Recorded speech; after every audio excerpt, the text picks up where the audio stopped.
చూద్దాం ఒక మాటను. ఏమండి, లూకాసు వార్త 23:34 చూడండి. లూకాసు వార్త 23:34 చూడండి ఒకసారి. అక్కడ ఏం జరుగుతుందో సందర్భం.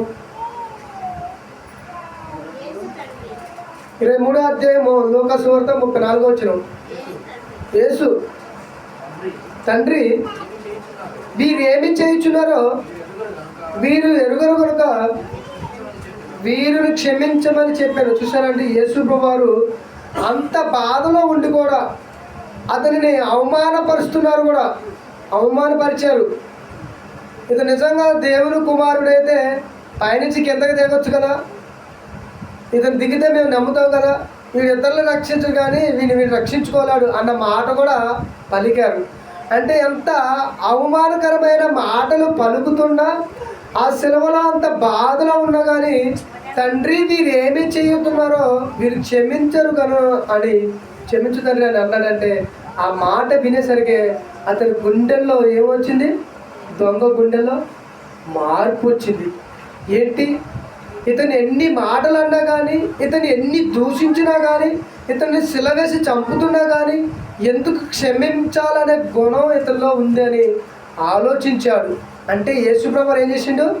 ఆలోచింపజేసిండు, తన హృదయం మారేలాగా చేసిండు. ఏమండి, ఇందాక మనం చదివిన మాటలో ఏమండి మత్తయి సువార్తలో దొంగ ఏం చదువుతున్నాడు చూడండి. నెక్స్ట్ 27:35 దొంగ మాట్లాడుతున్నాడు కిందకు వచ్చేసరికి.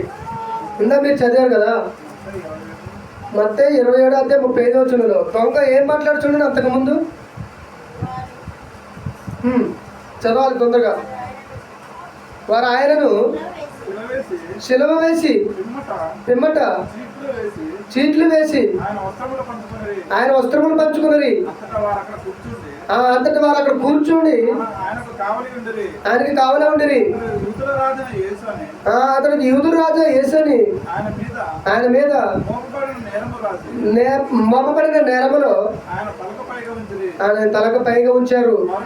మరియు కుడివైపు ఒకడును ఎడమ వైపు ఒకడును ఇద్దరు బందిపోటు దొంగలు యేసుక్రీస్తు ప్రభువారితో సిలువ వేయబడ్డారు. ఆ మార్గం వెలుచున్న వారు